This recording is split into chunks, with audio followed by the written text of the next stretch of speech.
I'll be honest, I might not be the smartest or most perceptive person around, and there's no point in dwelling on it. It took me a while to realize what's been going on behind my back, and now that I'm aware, I could use some assistance figuring out what steps to take next. Of course, I still have feelings for her, but I can't stand her anymore. And when it comes to the kids, what am I supposed to do? Just thinking about my kids makes me feel sick to my stomach, and I end up rushing to the bathroom to throw up all the Jack Daniels I drank, which cost me $30. Let me begin from the start. My name's Simon Messina, and I've been married to Janice for 9 years. We first met a little over 10 years ago when I got injured at work. I'd cut my hand with a chisel, needing stitches, and Janice was a nurse in the ER. She was all business, even though I tried to catch her attention beyond just being a patient. She was quite the looker, too. Dark hair tied in a ponytail, 5'7", long legs, fit, with a good figure. I couldn't help but gaze into her brown eyes while she focused on giving me a shot of Novocaine to ease the pain before stitching me up. It's funny how once you notice someone, you start seeing them everywhere, like when you decide on a car model and suddenly see it all over town. That's how it was with Janice. I spotted her around town often, usually with some guy, appearing happy together. One evening they were at a bar I frequented. I observed as Janice and her boyfriend got a bit loud, then he got up and left. Janice stayed with her friends, looking annoyed. I turned away before she noticed me, but I listened in, and Janice, being a bit tipsy, was easy to hear. She was ranting about her boyfriend being jealous, and she was fed up with it. I left before my eavesdropping got too obvious. It was about 2 weeks later when I spotted her at the bar again, this time with her girlfriends and no boyfriend in sight. The band started playing a song I liked, so I headed over to her table. "Hey, not sure if you remember me from the ER a couple of months back. I'm Simon. Would you like to dance?" She looked at me for a moment before responding. "Yeah, the guy with the cut hand. Sure, let's dance." That's when my journey with Janice began, and I felt like the luckiest guy alive. We dated for a month before things got intimate. She wasn't rushing, and I respected that. Our first time together was straight out of a romance novel. We had a lovely dinner at an Italian restaurant, indulging in delicious pasta, 2 bottles of good wine, and tiramisu for dessert. I didn't plan to get Janice drunk, but I hoped it might ease her inhibitions a bit. We went back to my place. Until then, I'd been with about 10 women, but nothing compared to that night with Janice. She was passionate. I didn't care about Janice's past experiences in the bedroom as long as she was now mine and mine alone. She never gave me a reason to doubt her commitment. 4 months after our first dance, I took Janice back to the tavern where it all began and proposed to her. She said yes, and we chose the first Saturday in June for our wedding. About 2 months into our engagement, I was chilling in the same tavern with a buddy when Janice's ex walked by our table on his way out. He stopped and glanced at me. "You're Janice's fiancé, right?" "Yeah, I hope there's no problem since she and I didn't start dating until after you two broke up." "Nah, we had our reasons for splitting. Or at least I had mine. I just wish you both the best if you end up tying the knot, especially considering her quirks about being exclusive." With that, he left. I figured he was just bitter and shook my head. There are a few more things from my past you should know because they become relevant later. First, I was a standout wrestler in high school, earning a scholarship to a state university. Everything was going well until my junior year when I got injured wrestling a guy from our rival school. He kneed me in the groin out of spite for losing. I spent the next 2 days in the hospital getting drained, and when I recovered, I was out for the rest of the season.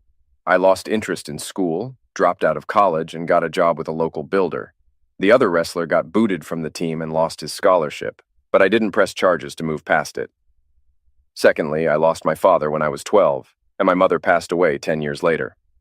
With no siblings and distant extended family, I felt a void until I found solace in Janice's mother, Penny, who became like a parent to me. Janice's father left when she was a teenager, so it was just the 3 of us. Despite Janice sending him cards every year, he never responded or attended our wedding. Instead, her mother walked her down the aisle.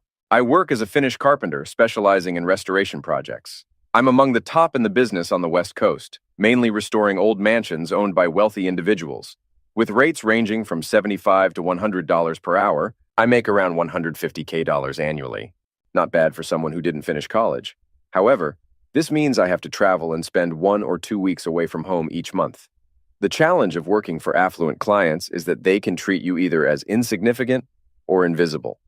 For instance, I once worked for a young actress in Los Angeles who purchased a 10,000 square foot house and was spending millions to restore it. She would often lounge naked by the pool while I worked inside, seemingly unaware of my presence. Once, while working on a house in Beverly Hills, I witnessed something similar. The lady of the house was having an affair with the pool boy in broad daylight. They were engaging in intimate acts on a chaise lounge, changing positions multiple times. It bothered me because I liked her husband. He treated me with respect, like an equal. He was a wealthy Hollywood producer who would come home from work, crack open 2 beers, and chat with me about my day and the progress of the job, offering me one of the beers from his fridge filled with domestic long necks. Although I felt bad about his wife's infidelity, I didn't confront him in case it was part of their arrangement. I didn't want to shatter him by saying, "Your wife is cheating on you." Instead, after completing the job and receiving payment, I anonymously called him at his office to break the news. He thanked me, and later I learned he was filing for divorce, indicating it wasn't an arrangement they had. Now back to my current dilemma. Janice and I have 2 kids. This is where you'll see how foolish I can be. But before you judge too harshly, remember that when our first child was born, Janice and her mother were my world. When Janice told me she was pregnant 3 years into our marriage, I was ecstatic. I spent weeks preparing the baby's room with oak crown moldings and fancy sashes around the windows and doors. It was a beautiful space. When Jacob was born, I rushed to the hospital within half an hour of Penny's call, having scheduled only local jobs before and after the due date to ensure I could be there for the birth. Janice was all set for childbirth, and I was mentally going over the Lamaze lessons, preparing to coach her through it. 3 hours later, the doctor announced, "Here we go," and little Jacob arrived. While many new dads may get nervous or even faint during such moments, nothing could have prepared me for the shock I felt when the nurse handed Jacob to me, and I saw he looked partly black. Both Janice and Penny glanced at Jacob, and then at me. Penny felt we needed to have a conversation. She took me aside and revealed why Jacob looked the way he did. "Simon, we're sorry we didn't tell you earlier, but it's time you knew the truth.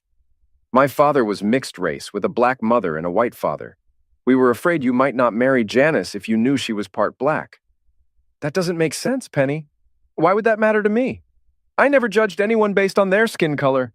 I was simply telling you about the guy who ended my wrestling career." "That's a relief, Simon, because your son will need your love and acceptance. Also, we never mentioned my brother who lives in Denver." Penny showed me a photo of a dark-skinned man from her wallet. "This is my brother Henry. He's a few years younger than me, and it caused some issues when our family went out because he had darker skin while I looked white. People could be really rude, staring or even asking intrusive questions. Eventually, my parents moved to San Francisco in the 60s because it was more accepting. I heard Penny's story, which seemed reasonable, and I didn't want to be one of those rude or bigoted people she mentioned, so I didn't press the matter further. I finally met Penny's brother at the first Christmas after Jacob was born. Janice introduced him as Uncle Henry. Henry mentioned he was moving back to Portland from Denver to be closer to family, and soon after, he moved into Penny's house. Uncle Henry started visiting our house regularly to spend time with Jacob. However, I couldn't help but feel uncomfortable when observing Penny and her brother together. While they never crossed any boundaries, their closeness as siblings seemed unusual. One day, during a barbecue at Penny's house, while everyone else was in the backyard, I took a peek into the bedrooms. After checking Penny's and Henry's rooms, I felt relieved seeing they each had their own space, but appearances can be deceiving. After our second child, a girl named after my mother Jeannie, was born, I felt that a family of 4 was perfect for us. We had 2 healthy children, a boy and a girl, which felt like more than enough. I discussed this with Janice, and she agreed that we could focus on raising our 2 wonderful kids. When I suggested getting a vasectomy, Janice preferred getting an IUD instead, leaving room for us to change our minds in the future. So that's what we decided to do. 2 wonderful years of family life passed, and then I was hired to work on a restoration project for a pleasant middle-aged couple, Sharon and Tim, who were both OB-GYNs. One day, during a conversation that touched on topics usually reserved for doctors, I mentioned to Sharon that Janice had been using an IUD for a while. Sharon suggested an alternative, as prolonged use of an IUD can sometimes cause issues for women. She proposed that I undergo a vasectomy but freeze my material as a precaution. I thought it was a good idea and decided to surprise Janice with the news of my vasectomy for Valentine's Day. It might not have been the most romantic gift, but it was better than a household appliance. My doctor referred me to a clinic where I could store my material and have the vasectomy done. The clinic's doctor explained that it would take a few appointments to collect it, so I scheduled appointments for the next 3 Fridays. It felt a bit strange to enter the small room they had set up for collection. They had some adult content there to, get things going. I flipped through a Penthouse Letters magazine and came across some wild stories. Some of them didn't sit well with me, like those where a husband watched as his wife entertained multiple men, or those where wives wanted well-endowed men. However, I enjoyed the story about a wife surprising her husband with a three-way involving her best friend. I managed to provide my sample before finishing that story, so I never found out if it was a one-time thing. Afterward, I handed the nurse my sample and told her I'd be back the next week. Tuesday morning, I received a call from the doctor asking me to come in either that afternoon or the next day. I inquired if we could discuss the matter over the phone, but he insisted on a face-to-face conversation. I agreed to come in that afternoon, while my mind raced with thoughts that they might have found cancer in my sperm, given my family history of early death. As I drove to the clinic, my mind was consumed with concerns about how I would take care of my family's well-being. Upon arrival, the doctor greeted me with a handshake and wasted no time getting to the point. He asked if I had ever experienced an injury to my scrotum. I recounted how I had been kicked in the groin while wrestling, resulting in a severe swelling that landed me in the hospital. The doctor explained that this injury likely caused fertility issues as my sperm count was extremely low, making natural conception highly improbable.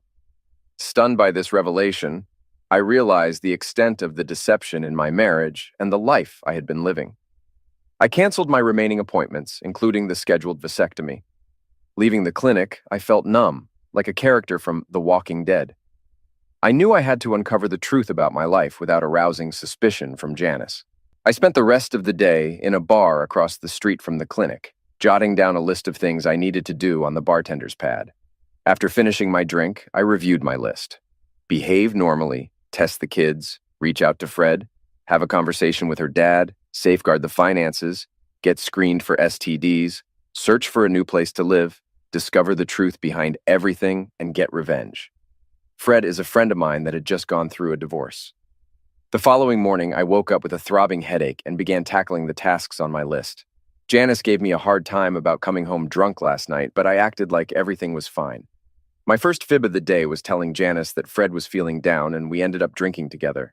Later, I spent the evening in the garage, both before and after dinner, working on my tools. During dinner, I praised Janice's cooking, asked Jacob about his day at preschool, and doted on my 2-year-old daughter. The most challenging part was bedtime, when I had to pretend everything was normal, kissed Janice goodnight, and pretended to doze off. I collected saliva swabs from the kids and myself, then dropped them off at the clinic. Next, I went to the bank to open my own checking account. I called Janice and lied, saying I had an urgent repair job in LA and would be away for a few days. Instead, I flew to the Keys to meet Janice's father, whom I had never met before. It struck me that I was lying more than ever before, and while it didn't feel good, it seemed necessary for now. At the airport, I called my friend Fred to discuss the possibility of my marriage going downhill. Since he was at work, we planned to chat when I got back from Florida, and he promised to keep our conversation confidential. Larry Adonios, who ran a charter fishing boat in Key Largo, was surprised by my call but agreed to meet. I flew to Miami, rented a car, stayed overnight at a hotel, and planned to drive to his marina the next day. Larry steered his boat to the dock precisely at noon. His 2 clients disembarked with their catch of fish. Larry, a handsome man standing at 5 or 11 inches with a slim build, gray hair, and a deep Greek fisherman's tan, scanned the area until he spotted me, likely from the Christmas card Janice sent him with our family photo. He approached me and extended his hand for a firm handshake. "Pleasure to meet you, Simon. I'm guessing this isn't just a social call," he said, getting straight to the point. I quickly explained why I had sought him out. "Wait a sec, Penny told you that Henry was her brother?" Larry asked, trying to hide a smile. "He's not her brother, he's her on and off lover, and the reason why our marriage fell apart. People think I'm the bad guy for leaving my family, but let me tell you why I'm here in Key Largo." Larry proceeded to share his story. Janice started playing basketball in grade school, and by high school she was good enough to join the traveling AAU team. It was a financial strain because I insisted Penny accompany her as a chaperone. We hoped it would pay off with a college scholarship for Janice. So I stayed home and worked extra hours while Janice and Penny spent at least 2 weekends away each month. I wasn't initially concerned about Penny being away because I trusted Janice and assumed she would alert me if her mom showed any inappropriate interest in one of the dads. And for the first year, everything seemed fine. But things took a turn in the second year. The boys' and girls' elite teams started traveling together more frequently, sometimes twice a month. Janice took an interest in one of the boys on their elite team named Henry Bishop Jr. to distinguish him from his father, Henry Bishop Sr. Can you see where this is going, Simon? Henry Sr. was on the road with the boys' team as a chaperone, and it turned out the Adonio's women caught the eye of the Bishop men. The Bishops had a thing for white women. It turns out Bishop Sr.'s mom was white, as was Bishop Jr.'s. I eventually discovered that every night while traveling, Jr. would visit Janice's room while Penny spent the night with Sr. It seemed like a sweet deal until another parent took pity on me and tipped me off. I hired a private investigator and gathered evidence while they were out of town. By the time they returned, I had moved into the spare room, and Penny was served with divorce papers that week. Penny tried to convince me it had only happened twice, but that was a lie, so I went through with the divorce. What hurt the most was Janice's betrayal. I thought we had a good relationship, but apparently she preferred her boyfriend's Johnson. So I left Oregon, moved here, and never looked back. I probably stared at Larry with a dazed expression, trying to understand how I ended up in such a mess. He looked at me and continued his story without much sympathy. When I saw the Christmas card with your family photo and the two kids that didn't resemble you, I made some calls to my friends out west. They did some digging and told me what they found. Sorry to break it to you, Simon, but chances are your two kids are Henry Jr.'s. I don't get it, Larry. If she's involved with this Henry guy, why didn't she just marry him instead of me? Because, my boy, both Henrys have a knack for trouble and ending up in jail. The first time Henry Jr. got caught selling drugs to an undercover cop. He was only 20, a college sophomore on a basketball scholarship. But like father, like son, just like Henry Sr., Jr. always wanted more. More money, cars, women, you name it. He ended up serving 7 years because he didn't cooperate and had an illegal tool when he got busted. My sources found out he was released from prison about a year before your son was born. He messed up again before Jacob was born, did another stint for felony offense, and went back in for 18 months. He probably got out just in time to get Janice pregnant with your little girl. I could have stepped in once I found out what was happening, but I chose to stay out of it. I didn't know you, and it didn't seem like my place to interfere. I just assumed you were okay with everything. Nope, not okay at all. I can't believe how foolish I've been for the past 4 years. How could I have been so naive? You're not foolish, Simon. You were just in love, and my awful ex-wife took advantage of that. From what I've heard, you're a talented carpenter with a thriving business. That takes intelligence. Let me tell you what I've learned from years of taking supposedly smart people out fishing on my boat. Most of them only know 1 or 2 things well, and that's it. They use that knowledge like a shield. My ex and daughter exploited your trust in them as family and your trusting nature. Plus, you were deceived by an expert. Let me explain. Penny swore she had only been with Henry twice. I didn't believe her, so she agreed to take a lie detector test. She passed it. The examiner asked the question multiple times, and the results were consistent. Penny was telling the truth. But something didn't sit right with me, so I asked Janice to take the test. Penny was livid, calling me names for putting my daughter through that. Janice clearly didn't have Penny's skill, and when she took the test, it revealed that the 2 couples had been involved for 5 months. Consider that a lesson if they ever offer to take a test to prove they're telling the truth. I thanked Larry for the insight. He offered to treat me to a drink and dinner, but I declined. It was time to head home and strategize my next steps. I caught the overnight flight to Portland and spent Wednesday working on my plans. The list I made 2 days ago was expanding to include hiring an attorney. Gathering evidence, Fred joined me for dinner that night and gave me some valuable advice. He suggested not hiring his lawyer, but instead using the same aggressive attorney his wife used. We had drinks and shared our frustrations for a few hours, and then he let me stay at his place. That meant one less night tiptoeing around Janice. On Thursday, I scheduled an appointment with the attorney, rearranged some finances, secured a job out of town for the following week, and bought 2 voice-activated recorders. I figured video wasn't necessary. Besides, I didn't think I could handle watching some stranger with my wife. Listening was bad enough. If I saw them together, I might end up doing something rash. That evening, I returned home from my fake work trip. Janice didn't suspect anything as I spun a tale about meeting a famous reality TV star. Everything I recounted was based on an article I read in People magazine at the airport in Miami. Lying was becoming second nature to me, although still unpleasant. When I mentioned I'd be in Seattle for the entire following week, working for a wealthy Microsoft executive, which was true, Janice didn't seem bothered. Once she went to bed, I discreetly placed one recorder in the kitchen and another in the bedroom the next day. After testing both devices, I loaded my tools into my truck for the trip up north. I threw myself into my work. The clients in Seattle turned out to be a delightful couple with great taste and ample funds. It was a much-needed distraction from an otherwise lousy week. I drove back home Sunday night, eager to listen to the recordings the next morning. Listening was a mix of emotions. It was disheartening because, as I anticipated, Janice and her lover spent the week in intimate activities in the bedroom. Yet, there was a hint of satisfaction because I caught a revealing conversation between Junior and someone else. It occurred after Janice had stepped into the shower. Here's what the recorder picked up. "Hey man, you ready for this? I just got some inside info on a big opportunity." Janice was at the clinic and overheard an elderly couple chatting about their upcoming trip to Israel. She gathered enough details for us to know it'll be an easy job. Janice even found out their address, and it's in a nice part of town. "If you're interested, let me know. I'm scoping out the place tomorrow, and they'll be away next month." Whoever Junior was talking to must have agreed, because the rest of the conversation was all about planning the robbery while the elderly couple was out of town.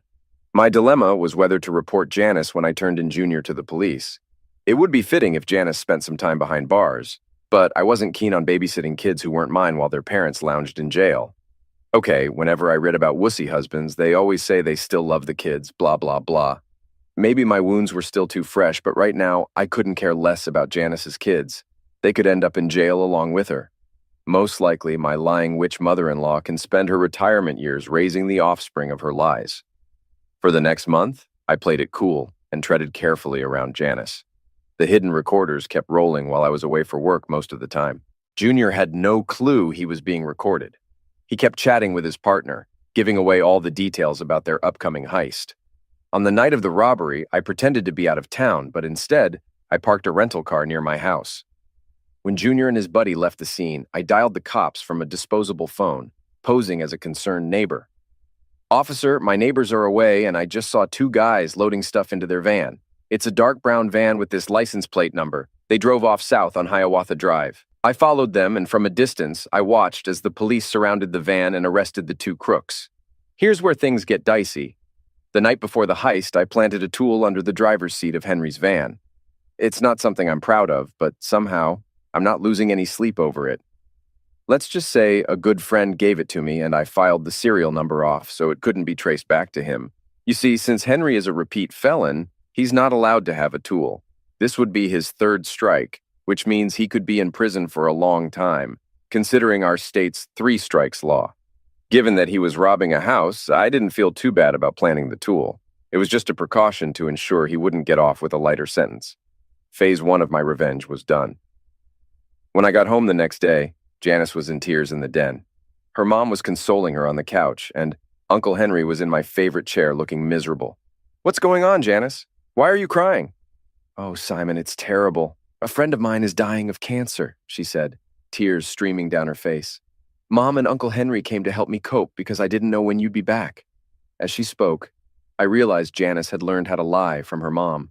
It also dawned on me that I'd never get the answers I wanted. Janice was too good at deception to give me a straight story. "Well, Janice, I hate to add to your bad news, but here are the divorce papers. We're done." I wish I had a camera to capture their reactions when I dropped the bomb. It was like something from a cheesy sitcom, with all 3 of them wide-eyed and gaping. That memory's going to stick with me. I left without saying another word, hopped in my truck, and drove southeast. Janice would get served officially the next day by someone from my lawyer's office. The copy I left her, along with a letter, was just for my own satisfaction. The letter said, "Janice, you lying witch. My lawyer will handle our divorce. I left you the house but took everything else from our accounts except $3,000. You deal with the mortgage, bills, and all that. Not my problem anymore. I know those kids aren't mine. I'll miss them, but I can't look at them without thinking about how you got pregnant. Maybe Henry can help support his 2 kids by selling himself in prison. It's in your best interest not to contest the divorce terms. I'd hate to see your kids with both parents in jail, raised by your mom and Uncle Henry. Yes, I know you told Junior about that old couple's trip. If Henry doesn't rat you out and if you don't agree to my terms, I'll call the cops and tell them to check the clinic records to find out who spilled the beans about the couple's schedule. Trust me, I'll do it without blinking and have a good laugh while I'm at it. Don't even consider reaching out to me in any way. After everything I've found out about you and your mom lately, I'd prefer chatting with a mad dog over hearing your dishonest voice again. I'd say good luck, but that'd be a lie. Go to heck, and tell your awful mother she's welcome there too. Simon, phase 2 of my revenge was done. Phase 3 would require some patience, but if things went according to plan, it would be quite amusing. Over the past month, I managed to buy 2 colonies of carpenter ants online. It's surprising what you can purchase on the internet these days. On a visit to Penny's house, I sneaked down to her basement and discreetly placed the ant colonies in hidden spots. Over the next few years, the ants will gradually weaken the rafters and walls until the house becomes unsalvageable. Penny isn't the best at keeping her house tidy, so she'll likely never notice a thing. Did I mention that for the past 6 years, I've been footing the bill for all of Penny's utilities and household expenses? Back then, I happily paid every bill, thinking it was the least I could do for such a wonderful mother-in-law, the woman I once considered like a second parent. That was before I discovered her involvement in the plot to deceive me. Now, because I handled the bills and the house was mortgage-free, it was simple for me to cancel her homeowner's insurance, which I did that month. No one would suspect a thing until they tried to file a claim for damages caused by the ants. Phase 4. The Sicilians say it best. Revenge is best served cold. At least it was for me. When I drove away that day in my truck, I had all the clothes, money, tools, and personal belongings necessary to start fresh. I headed to the Florida Keys, where Larry assisted me in selling my truck and buying a boat. It would take some time to establish myself in the Caribbean, but I had the means to make it happen. I packed my tools aboard my new, previously owned 34-foot motorboat and set sail for the islands. For the next 3 years, I lived aboard the boat, taking odd jobs doing finishing work on various islands. One of my former clients, a Microsoft multimillionaire, purchased a small island in the Bahamas, where I spent 4 months working on his new home. I even completed some interior rooms on 2 mega yachts owned by Saudi princes. Life in the islands is unlike anywhere else. There's a mix of working class and poor folks, a small middle class, and only a handful of wealthy individuals. Over time, I built up a good reputation among the well-off residents across different islands. Keeping my living expenses low definitely helped. After 3 years, I found myself making more money than I was spending. And let me tell you, I was having a blast. Was I meeting women? Absolutely. It's practically impossible not to down here. Many women visit the island seeking adventure. Sure, some are looking for their first native experience, but there were plenty left over for me. I stayed in touch with a few friends back in Portland, especially Fred, who had patched things up with his ex-wife. I made it clear to all my friends not to spill the beans about my whereabouts to Janice or give her my cell number. During the 2nd year of my island escape, I convinced Fred and his wife Emily to join me in St. Martin for a week on my boat. I was excited to catch up with an old friend. Imagine my surprise when I arrived at the dock to pick them up and found Janice standing there with them. She looked stunning. Even in her mid-30s, she had the body of a 20-year-old, flaunting it in a bikini top and Daisy Dukes. I halted the boat about 40 feet from the dock and reversed another 100 feet before cutting the engine. Right on cue, my cell phone rang. It was Fred. "Fred, what's going on? Why did you bring her here?" "Simon, it's not my fault. Janice has been pestering Emily for information about you. When she learned about our trip, she practically forced Emily to bring her along. Emily made it clear that if I didn't agree, I wouldn't get any action for the next year." "Fred, you held up your end of the deal, so at least you won't be stuck solo for the next year. But you're not joining us on the boat this week. My bad. You might want to head back home, or if you're staying, try the casino hotel. They're usually not busy this time of year. Later." As I ended the call, I could hear yelling from the dock. It seemed like both Emily and Janice were about to blow a gasket. I called down to Kelly in the boat's galley. "Hey Kelly, mind coming up on deck?" Kelly, a school teacher I met last year at a party thrown by my Microsoft client, was spending her summer break cruising the islands with me. And let me tell you, she's drop-dead gorgeous. We were just friends with benefits, though. She was bound to marry a millionaire someday, but for now, she was enjoying her 20s to the fullest. A week later, Fred sent me an email apologizing and saying he understood my actions completely. He and Emily stayed on the island for the week, but Janice flew back home after spending the rest of the day in tears.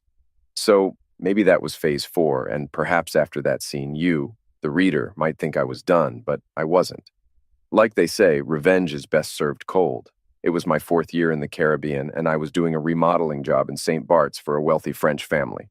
I know some Americans have issues with the French, but my experience has been quite positive. I've taken the time to learn some French, and my attempts at conversation have been appreciated by those I've met. The job was going to take me at least a month, and the owners went back home after the first week. 2 days later, their daughter arrived. The moment I saw her, my heart and mind were captivated. I don't know what the French call it, but my Italian mother would say I was thunderstruck. What's more, as this young lady set down her suitcases, she looked at me and gave a smile with both her lips and her eyes. "Hello, Mr. Messina. My parents warned me you would be here working, but assured me it would be fine as long as I stayed out of your way." I was tempted to reply that all I wanted was for her to be in my way. "Excuse me, miss. You know my name, but I don't know yours. My parents didn't inform you that I was expected?" "No, I'm afraid not." "Then I'm sorry. My name is Simone. If you prefer, I can get a room in town while you work. It wouldn't be too much trouble. Please, feel free to stay here. Your parents were fine staying in the house while I worked. Unless the noise bothers you, I've been staying in the guest house, but I can go back to my boat at the marina if you'd rather." "My parents said you were polite, and they wouldn't have let me come if they were worried. Please keep using the guest house. I'll feel better knowing a gentleman is nearby." The following weeks were like a dream.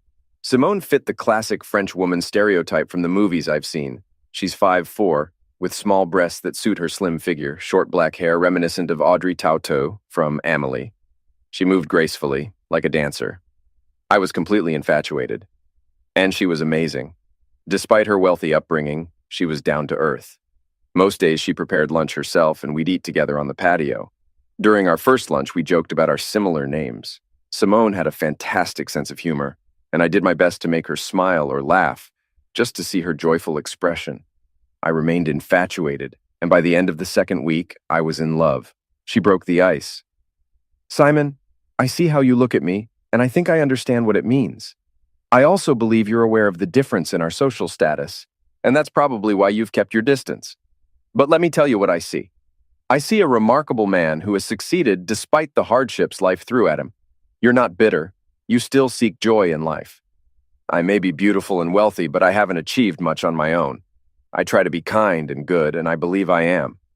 What I'm saying is, please don't doubt yourself. See me as a woman who's fallen for a great guy." I couldn't believe my luck. This amazing woman was asking for a chance with me. Without hesitation, I held her close and kissed her. We kissed for a while before she suggested, "Let's go to your room." We made love. I put in all the effort, remembering everything Janice taught me about satisfying a woman. She kept repeating, "Oh my God," as we went on for hours until we both fell asleep from exhaustion. The next morning, I woke up with Simone still on top of me, smiling down at me. She moved just enough to keep us going, and then she said something that made me feel on top of the world. "Where did you learn to please a woman? You make love like a Frenchman." I could have left it at that, feeling content with my new life. But there was one last thing I needed to do. 5 years after marrying Simone, and a decade since leaving Janice, I sent a photo to Janice from our home in Paris. It was a picture of me, Simone, and our 2 kids. Yes, we went the in vitro route, on the beach during our visit to Simone's parents in St. Bardas. Simone looked stunning in her bikini, and both Jules and Juliet had bright smiles. Underneath the photo, I wrote, "Me, my wife, and my 2 wonderful kids wish you a Merry Christmas and a Happy New Year."